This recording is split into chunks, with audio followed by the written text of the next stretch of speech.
Министрлер кабинетинин төрагасы Акылбек Жапаров менен Кани компаниясынын жетекчиси Гүлшен Кыргызстанда ГЭС куруу маселесин талкуулашты. Бул тууралуу өкмөттөн билдиришти. Кани курулуш компаниясы энергетика жаатында инвестиция салууга даяр. Бул нерсе Кыргызстандын энергетикалык секторун өнүктүрүүгө шарт түзүп, жумушчу орундарды түзөрүн белгиледи.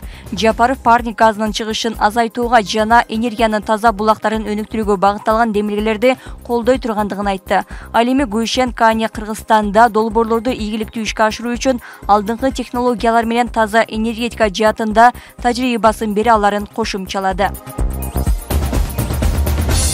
Бишкекте Дүйнөлүк банктын Бишкек шаарынын абасын сапатын жакшыртуу, негизги факторлорду түзүү жана чечүү кызыктар тараптардын чогулушу долбоорунун презентациясы болуп, ага министрлер кабинетинин төрагасы Акылбек Жапаров катышты. Анда билдирмеге караганда 50 миллион долларлык долбоор абанын сапатын башкаруу системасын чыңдоо, жылытуу үчүн экологиялык таза чечимдерди киргизүү, ошондой эле шаарды жашылдандырууга багытталган. Иш-чарада Акылбек Жапаров акыркы жылдары Бишкек менен Чүй облусунда абанын сапаты боюнча маселе абдан актуалдуу болуп жаткандыгын айтып, абанын булганышын минималдаштыруу үчүн кандай иштер жасалып жаткандыгына токтолду. Анын айтымында катуу минералдар менен жылытуу булактарын пайдаланууну азайтуу үчүн Газпром Кыргызстан ишканасы менен биргеликте 9 конушка газ жеткирилди. 22 көмүр отказаны жаратылыш газына өткөрүлгөн. Ал эми газ жабдууларын сатып алуу үчүн мамлекеттик банктар аркылуу шаар тургундарына 1 миллиард сом өлчөмүндөгү субсидия каралган.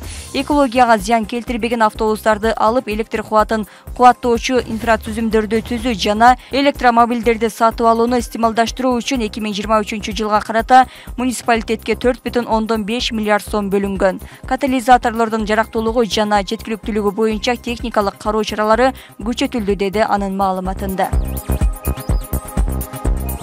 Бүгүн 12 декабрда жол кыймылынын коопсуздугун камсыздоо башкы башкармалыгы аба ырайына байланыштуу айрым жолдорго убактылуу чектөө киргизгендигин кабарлады. Мырзаке Карагулжа Алайкуу унаа жолунун 47-чакырымынан 101-чакырымына кар катуу жаагандыгына байланыштуу шамал болуп, жол көрүнбөй калган. Унаа жолу убактылуу жабылып, тийиштүү кызматтар иш алып барууда. Ачылганда кошумча маалымат берилет. Мекеме айдоочулардан жолдо жүрүү учурунда аралыкты сактап, ылдамдыкты азайтып, кышкы дөңгөлөктөрү менен гана жүрүүнү өтүнөт.